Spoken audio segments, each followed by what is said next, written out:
welcome to Besterday, where nostalgia reigns supreme. I'm Bianca, and I'm the ultimate 90s baby. And today, we have a very special guest. She's been on the podcast before. You will recognize her voice in just a minute. What's your name? Oh, hi. I am Fuse's social media manager, Brooke. Last time you heard from me was on the iconic Walk to Remember It was episode. actually very iconic. That's like one of my favorite episodes so far. If you haven't listened to it, I'll link it into the post when this goes live. But yeah, it was great. So guys, Besterday is a podcast where we reminisce on the songs that had your heart, the movies that made you laugh, and everything pop culture from the 80s to the early aughts. So think Hot Wheels. Do you remember those like spinning dolls with the like you press a button and they fly in the air? Oh yeah, I don't remember what the name was. Yeah, I had so many of them. I used to always like hit my brother. I had a lot of Betty Spaghetti dolls. Betty Spaghetti. And a lot of Polly Pockets. Yes, and Pogs. She's always iconic. Do you know there's a Pog store in Brooklyn? Really? Yeah. Ooh, might have to. Of course there is. Yeah, everything's in Brooklyn. But before we get started, guys, make sure to hashtag Besterday on Twitter and Instagram, and whatever your heart desires. Also send us suggestions and give us some pretty little stars on iTunes, and follow myself, Bianca and Rogue, on Twitter. And what's your Twitter name? At Brooke with 2 E's Bunce. Yes, get it right. 2 E's, people. All right, let's go. This week in history, there is a ton of things that happened this week, so we're just gonna like speed right through them. All right, first up, February 26, 1983, Michael Jackson's Thriller hits #1, and it stayed there for 37 weeks. Wow. Which is insane. Like a lot of artists can't like achieve that nowadays. No. Yeah. Unless you're Rihanna. True. Unless you're Rihanna or Madonna.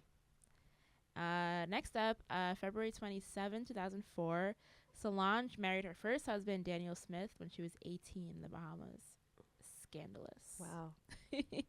On February 28th, 1985, Fifi Dobson was born. Do you remember Fifi Dobson? Okay, so when I saw this, I had to go on Spotify and look up Fifi Dobson. Did you like recognize her music?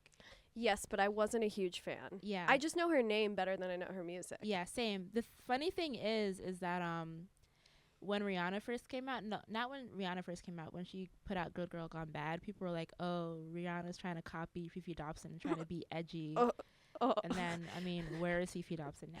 That thought now is like so laughable. Yeah, right? It's so crazy. Well, people, you are wrong, okay?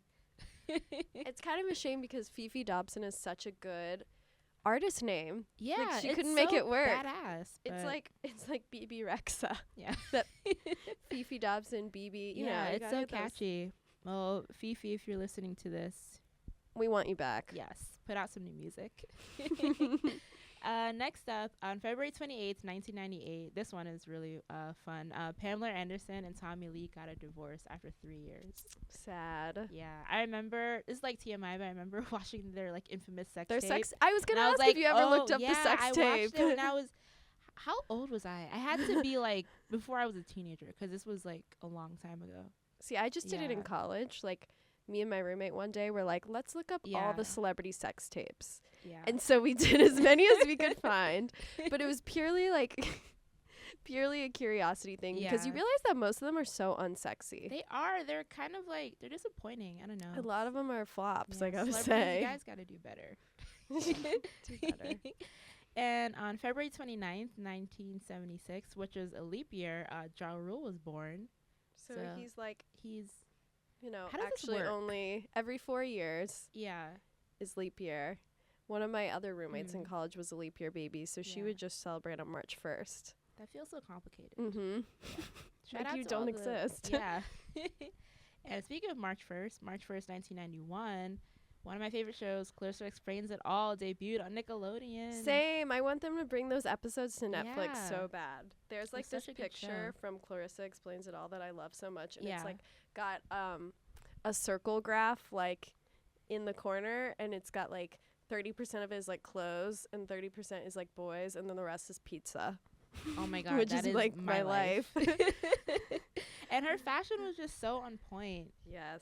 Melissa Joan Hart was she was like the cool girl of the 90s. Mm-hmm. Yeah. Those vests. Seriously. And those bangs, her hair is just flawless. And on March 2nd, 1965, The Sound of Music premiered in theaters. Such a good movie, such a classic. Julie Andrews is the queen. I love that movie. Same. I can only watch like the first 2 hours though. It's hella long. You need some good stamina to go through that entire movie. But it's worth it if you can. And lastly, March 2nd, 1983, CDs and players were released for the first time in the U.S. and other countries. So before this, it was only in Japan, but then they brought it to like the States. What was your first CD? My first CD, I want to say it was Baby One More Time. That was my first cassette. Oh, my brother bought it on cassette. I never had cassettes. So yeah, my parents had good taste because they brought me a lot of Britney Spears CDs and NSYNC and TLC. They knew what the deal was. So shout out to my parents for giving me really good CDs. You want to know what my first CD was that I like asked for and that my dad got for me? It was Disney's like animated Tarzan soundtrack. Oh my god. With the Phil Collins song, You'll Be in My Heart. Wow. That is so cute. Yeah, I really, really liked that movie. Yeah, well, clearly, 'cause you had the CD. All right, guys, we're going to flip it to some more recent news that's going on. So last week, Linkin Park announced their comeback, which is pretty cool because when I was in high school, I was a huge Linkin Park fan. I still am. Like, no shame in my game. That's kind of surprising. Yeah, it was. I mean, everyone knows I went through an emo phase, but Linkin Park is not emo. They're more like rock, hard rock. I don't know. Yeah. Guys, hashtag Besterday. Correct me if I'm wrong. But yeah, I love them because they were just so like angry, and I was very angry when I was a teenager. Like, it was just so angsty. So related to your struggle. I know. Oh man, I was such a hot mess. But I don't know much about Linkin Park. Are they named after Linkin Park in Chicago? I don't know. I want to say yes, but they like changed the spelling. Yeah, but I'm not too sure. But because that's a great little play on words if it's true. Oh, I have to look that up after this and see. But yeah, they're like back, and their last album was in 2014, and now they dropped a song with Kiara, which is called Heavy, and so they're like bringing all that nostalgia back, which is really cool. Kind of a good move to get like the young pop girl of the moment on to like track. Get her fans and then be like, oh yeah, like we know what's happening with the youngsters. I mean, they did that with Jay-Z, right?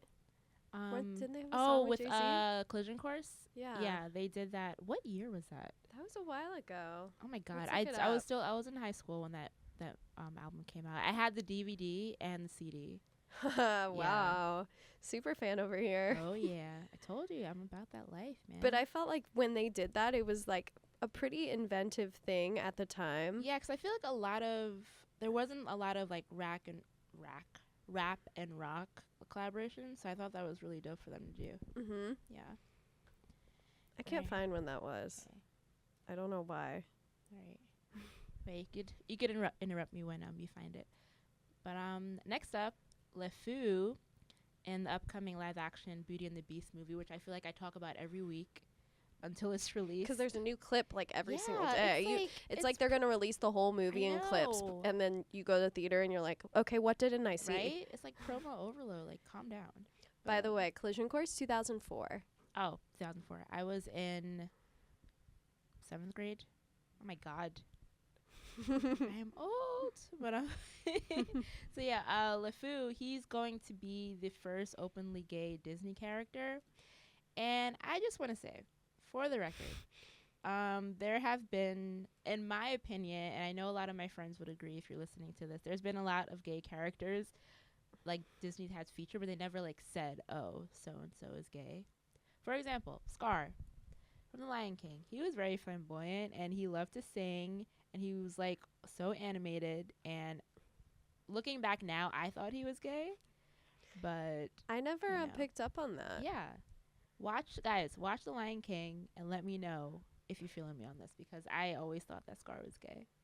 And I also saw on Twitter people think Jafar from Aladdin is gay.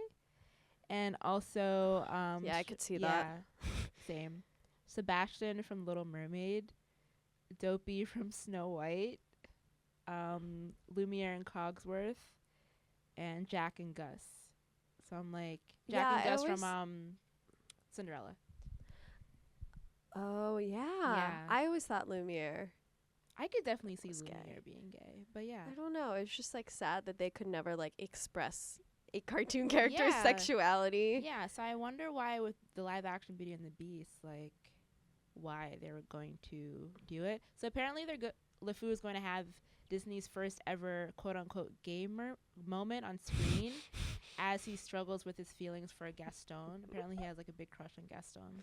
Oh. I mean, you can kind of see that in the Disney, like the animated movie too. Mm-hmm. So it's not like a big stretch, but it'll be interesting to see like how they tackle that like on the live screen. You want to know a funny tweet I saw about this gay moment today? Yeah. Heather Matarazzo, who was in the Princess Diaries, is like best friend. She quote tweets the Beauty and the Beast to have Disney's first ever gay moment. And she says, "I thought it was when I popped out the closet in Princess Diaries too." Oh my God. So I really enjoyed that moment. Oh, that's so cool. And speaking of iconic movies, this is iconic in my opinion. Donnie Darko is returning to theaters actually this month because it's turning 15 years old, which is crazy. Cool. I remember watching it for the first time when I was in high school. Yeah. I love that movie. It's such a good movie. Ooh, maybe we should go together. Yeah, let's go. Okay. Yeah, because it's coming to New York. When is it coming home? Oh, on March 31st. Perfect. Yeah, so you could check that out. Yeah, guys, #Besterday. Let us know if you are also going to see Donnie Darko when it returns in theaters. Because if you haven't watched it, it's such a great movie. What's like your most like what the fuck moment of Donnie Darko? Am I allowed to cuss?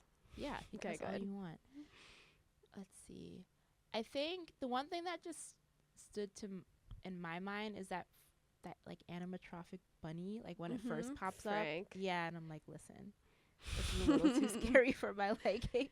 Yeah. But yeah. What would you say is like towards the end when like the engine like falls on the bed. Oh yeah. That's pretty fucked up. It's like the whole movie is definitely like this sort of like trippy experience, but then like when that mixed happened with like sci-fi and like teen angst and like philosophy and like existentialism, and then when that happened I was like, whoa, it's really going there. Okay. Yeah. Oh my God, I have to watch this movie again because like. And Jake Gyllenhaal is so young in it. I know, and Maggie's in there too. It. Yeah. All right. So last up, you guys, I always talk about boy bands, so I'm talking about it this week. Backstreet Boys. Fun fact, which I didn't know about this until I read this interview. So apparently, Backstreet Boys turned down NSYNC's debut single "Tearing Up My Heart." I had no idea. Yeah. So they turned it down because they didn't have time to record it, and. Oh my and NSYNC got it, which is crazy. Like, I can't even imagine Backstreet Boys singing "Tearing Up My Heart" because that's such like an NSYNC staple. Mm-hmm. It's like, I don't know. I think it worked out for the best because then that let Backstreet Boys have like all their other. Yeah, I'm like blanking on Backstreet Boys songs. I know, me too. Well, clearly they're not my fave. So. Oh, see, I was a Backstreet Boys person. I was an NSYNC girl. Like I loved like "Shape of Your Heart." Yeah. Oh, quit playing games in my heart. Yeah. I mean, I Want It That Way is legendary. Yeah, everybody. Yeah. And I do feel like NSYNC was like the edgier of the boy bands, and Backstreet Boys was like the sweet, like syrupy, suave, saccharine. Like, let me like seduce you with my vocals, girl. So Tearing Up My Heart seems more NSYNC-y. Yeah, because it's more like upbeat, and because like they danced more than Backstreet Boys, so that they were like, better dancers than the Backstreet Boys. Oh yeah. Sorry.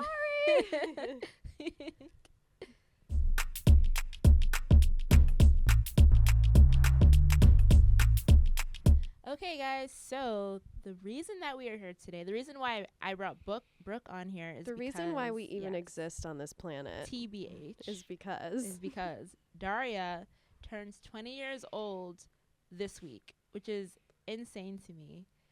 I can't believe, I don't know, I just always feel like I'm getting old every time I talk about these anniversaries. I'm like, it's really been 20 years. Like, these shows are almost as old as I am.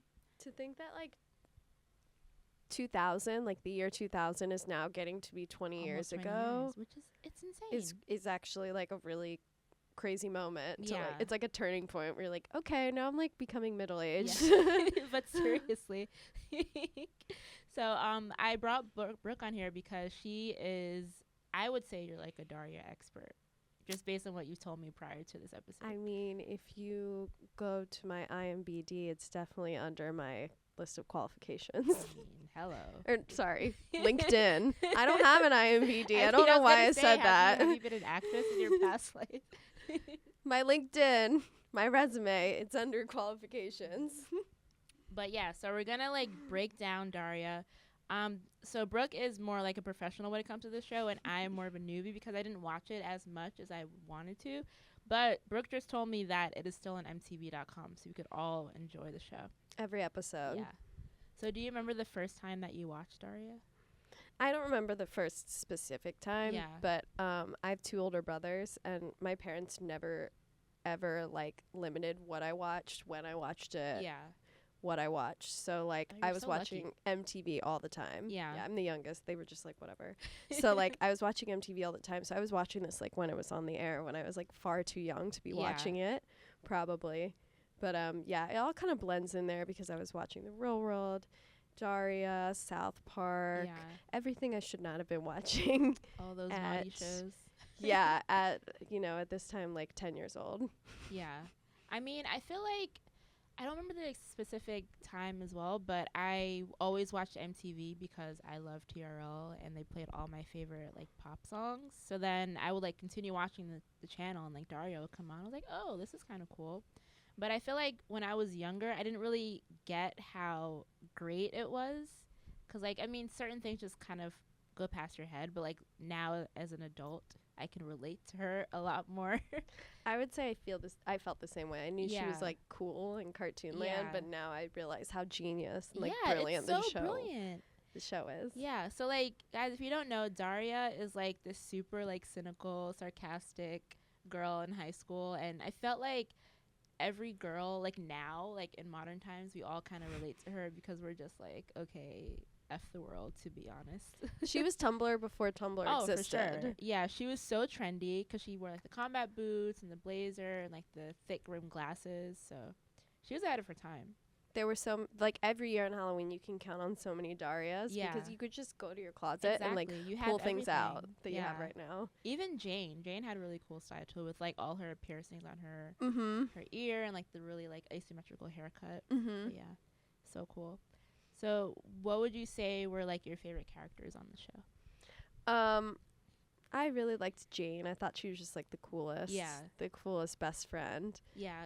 I liked her because I felt like Dario could be so dark sometimes, but Jane was like, girl, calm it down. Like life isn't all that bad.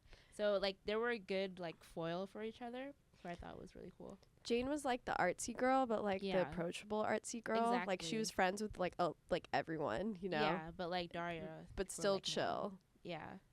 And I think I always had a crush on Trent. Like I thought he was so hot. It's weird how like we have crushes on cartoons. I have a lot of crushes on cartoon characters. I had a crush on Aladdin. I thought he was so fun. I had a crush on Aladdin. Yeah. And Jasmine. And Simba. And Danny Phantom. Oh yeah, Danny Phantom was hot. And did you ever watch Pepper Ann? Yeah. Craig? Yes. I had a crush on him. He reminds me of Trent too. Very much like the cool guy. Yeah. And I also had, speaking of cool guys, I also had a crush on Twister from Rocket Power. Because he was just like a cool skateboarder. I was like, oh, I want you to be my boyfriend even though you're a cartoon. But yeah, shout out to all these animators who are making these great cartoons. These daddy cartoons. Seriously. And if they're based off of real people, let us know who they are. Hook us up.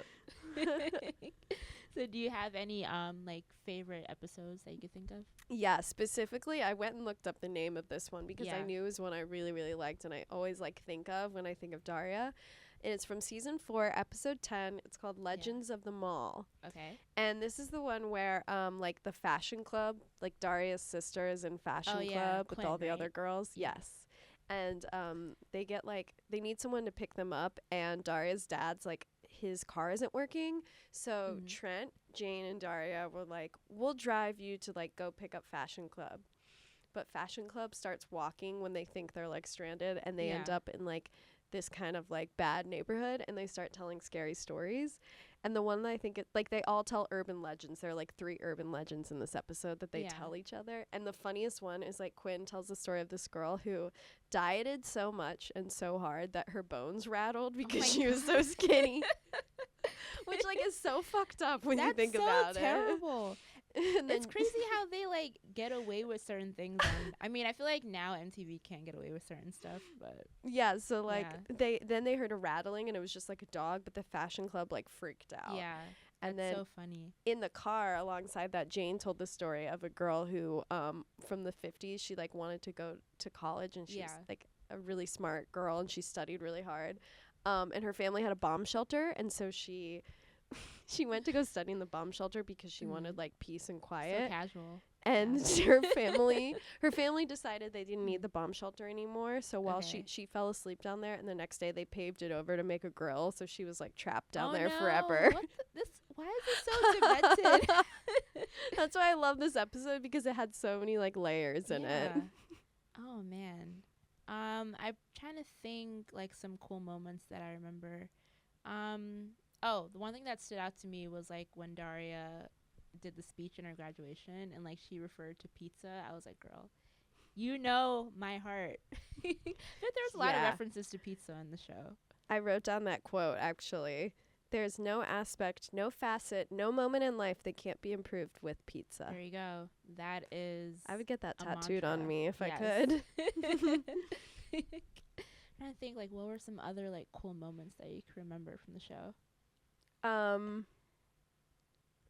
Every time that they would just like eat family dinner, it was always lasagna, and there was always some hilarious like interaction that came out of it. Like I remember when she got like her school picture taken, and they were like, "Why can't you smile?" And she goes, "I only smile when I have a reason to." Oh, Daria, you're just so glorious. Yeah. And do you remember a few years ago when I think College Humor, they released that trailer with Aubrey Plaza, and I was like, why isn't this a movie? Yeah, make that happen, I please. feel like, 'cause, like Aubrey, like she is just so, she always had like a dead-on personality, and I feel like she is Daria in real life. She actually is. Yeah. So that was like perfect casting. Yeah, like guys, you should definitely make that happen because I would watch that. I talk about live action movies all the time and I kind of get tired of it, but I feel like with that one it could be done really well. Mhm. Yeah. Do you think that MTV is going to do anything for the 20th anniversary? Like it'd be cool if they played all the episodes. Yeah, I actually don't know. I haven't seen anything. Like I was like looking on their Twitter and everything. I haven't seen if they had any plans, but they should because like a lot of people love the show, so they should like capitalize on that. Oh, another thing, do you remember like Sick Sad World, how they'd always watch that? Yeah, the thing is, when you told me that, I didn't remember what it was, but then I was like reading along. I was like, oh yeah, that's the show that they watched like every episode, and like there was like moments about that. Yeah, and it's like scary accurate how like Sick Sad World has predicted some things that have sort of happened.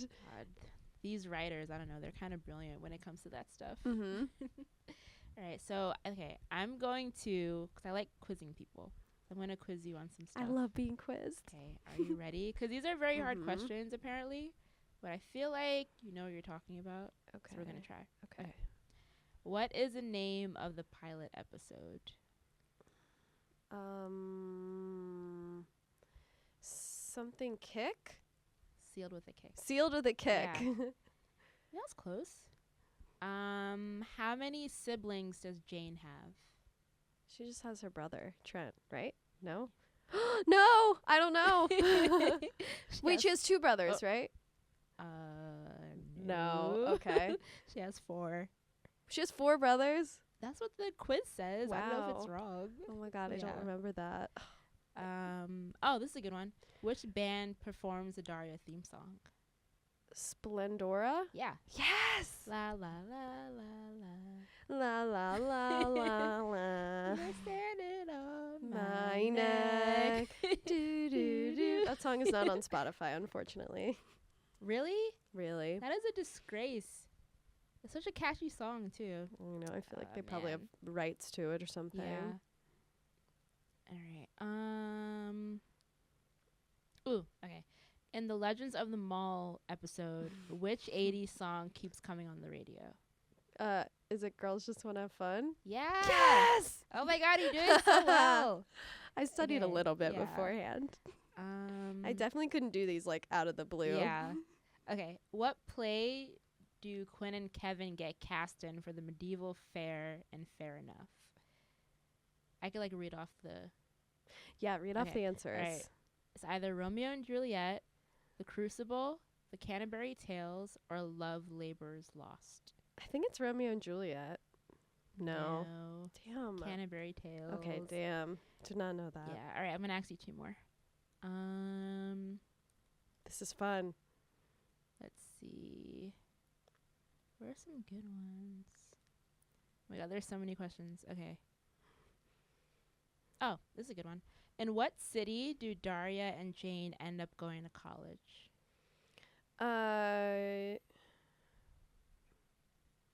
Is it New York?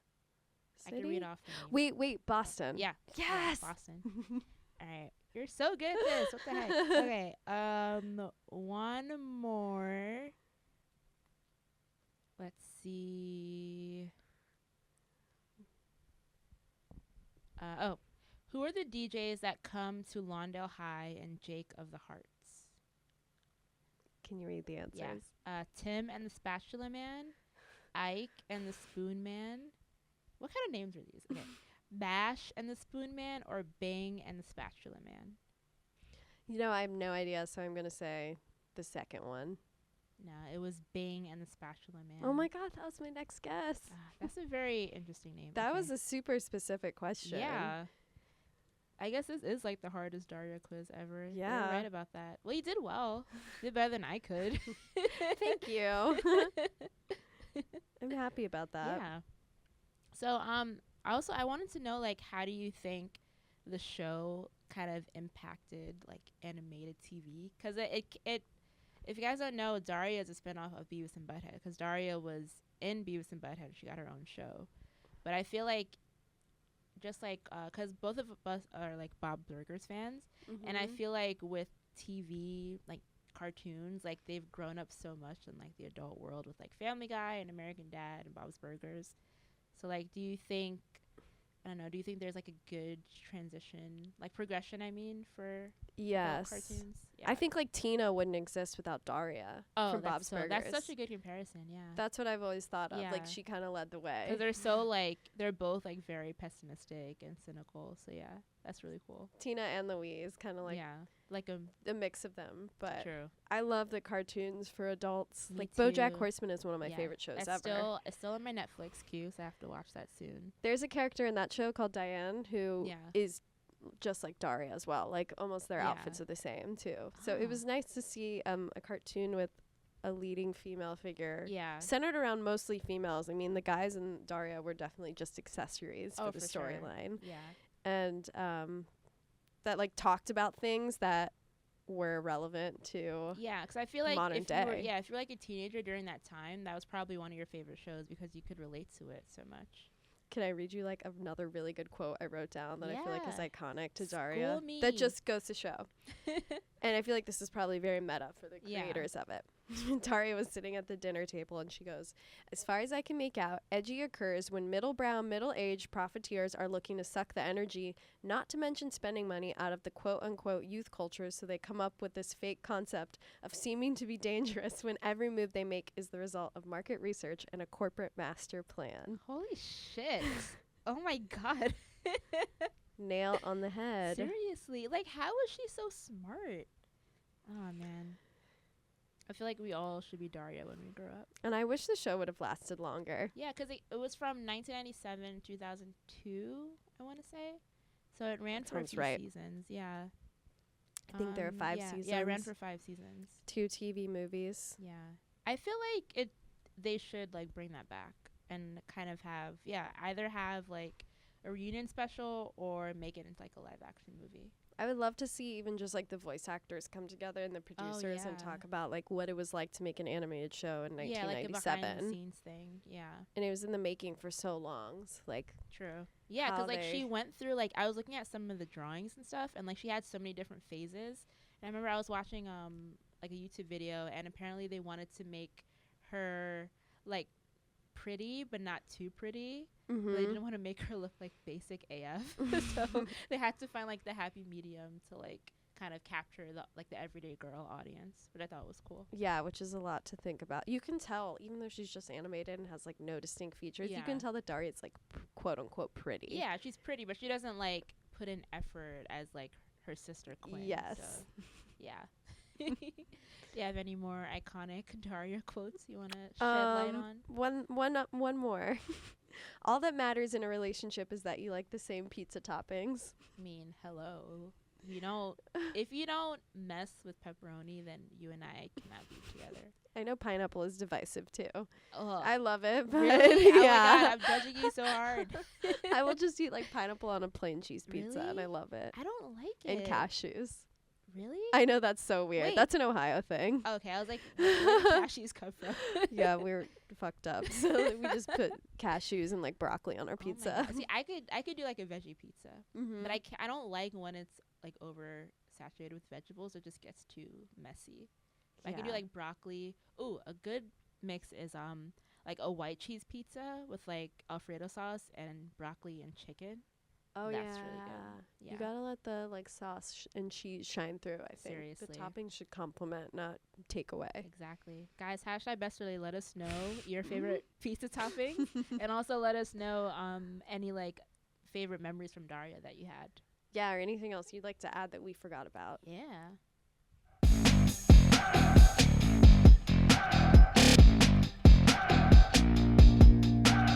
All right, we are back with my favorite segment, as always, the Song of the Week. All right, so this is the moment where the co-hosts kind of surprise each other with one throwback song, and I always let my guests go first. So what do you have for me?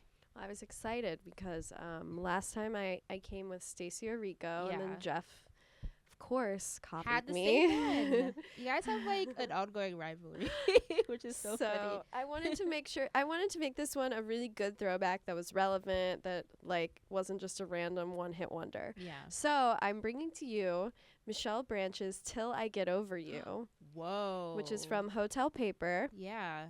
Which was my favorite album of hers. And she's coming back soon, and I cannot wait. Guys, if you have listened to Michelle Branch's new song, Hopeless Romantic, you need to get your life because it is so good. Her album was co-written by Patrick Carney of the Black Keys. Yeah. Also her romantic partner now. Oh, wait, really? Yeah, they're in a relationship. What? This is isn't that crazy? That like totally shocked me, but it like makes so much sense. Oh my God. They're really so cute. Okay, I have to like look up her Instagram after this. He was the one that like he met her at a party and was like, "Why are you not making music anymore?" And like he's the one that like encouraged her to make an album. That's so cute. So they found love through music. Yeah. Adorbs. Yeah, Until I Get Over You. It was a single, but it wasn't one that did as well. It wasn't like Everywhere or Breathe. But it was a ballad that comes towards the end of the album, and it has French on it, like in the chorus. Yeah. Because her mom is half French, half Dutch Indonesian. Ooh. So I really liked that she put that little influence in there. And yeah, it's like I listen to it now, and I'm like, I relate to this so much harder than when I was listening to it. Yeah. 14 years ago. Oh, I love that. That's a good choice. Because when you said Michelle Branch, I thought you were gonna say like Everywhere or something, like one of the like more generic songs. I wanted to go with a deep cut. Yeah, love deep cuts. Which, by the way, this weekend I did Everywhere at karaoke, and it's a great choice because everyone knows it. True. They can sing along to it. Yeah. Okay, that's good to know. I'm gonna keep that in mind. 'Cause I still haven't done karaoke yet, which I feel like I'm missing out on life. So, yeah. You are. You are. All right. So my throwback song of the week it is actually not a pop song this time, guys. Aren't you so proud of me? So wow, I'm like on the edge of my seat. I don't know what you're gonna say. It is, drum roll please, dun, dun, dun, dun, dun, "Still My Sunshine" by Len. Oh my God. You don't consider that a pop song? Well, Wikipedia doesn't. I think it's kind of pop. It's like a mix of like hip hop and you're right, like indie, but it's not like full-fledged like, and almost like a little bit ska influence. Yeah, that too. So it's like a mix of a jumble of all things, but it's not like the full pop that I normally gravitate towards too. But yeah, Len is a Canadian band, and this was like their breakout hit. It was from their third album in 1999, but that was like the song that kind of put them on the map. Yeah. They have an album that came out in 2013. Yeah, I mean, clearly no one was checking for it, but Steal My Sunshine is like, I feel like you can't get better than that song. I didn't know that the artist was even named Len. Yeah, I'm a little ashamed. I mean, I didn't know until like a few years ago. But yeah, it's such like I feel like because I'm probably just got back from Miami, but I'm still in like the sunny, summery vibes, and that song just is reminds perfect. me of summer. Yeah. Their album cover here is pretty amazing. Yeah, have you pretty seen dope. this? Yeah. Are there actually 5 members of the band? Do you know? I want to say yes. Oh, apparently they've had like, okay, so the two like lead vocalists, they're siblings. Oh. Mark and Sharon, and then they like kind of rotated members like along the way. So they haven't had like a solid band lineup. It's just always been like this 2 siblings and like whoever they pick up on the way. Oh, okay. Yeah. Cool. Yeah.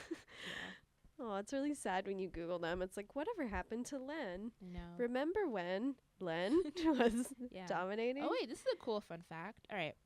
I'm reading off Wikipedia. During the height of their popularity, the band's lineup included Brendan Cannon, who co-founded the indie rock band Broken Social Scene after leaving Len. So that's pretty dope. That's awesome. Yeah, because Broken Social Scene, that's a good band. Mm-hmm. All right, so, okay, they're not doing as bad as I would have thought. But, yeah. So, shout out to Len. Len. Yeah, if you guys are listening, it would be cool if you could try to top Steal My Sunshine, but I don't know if you could, like, compete with that magic. But we'll see. All right, guys, so that is the end of this week's episode of Besterday. Thank you to Brooke for shedding the knowledge of Daria. It was so incredible. Thank you for Glad having you schooled me. Everyone. And yeah, yeah, she'll probably come back on the podcast soon. Cause I will. This was awesome. You have to like make it like 3rd time's a charm. This is your 2nd time. Yeah, complete the trio. Yeah. So guys, make sure to hashtag Besterday on Twitter and Instagram, and also rate us on iTunes. And remember to follow myself, Bianca Gracie, on Twitter, and your Twitter name at Brooke E. Bunce. Yes, don't forget the 2 E's, guys. All right, until next week. Bye. Bye.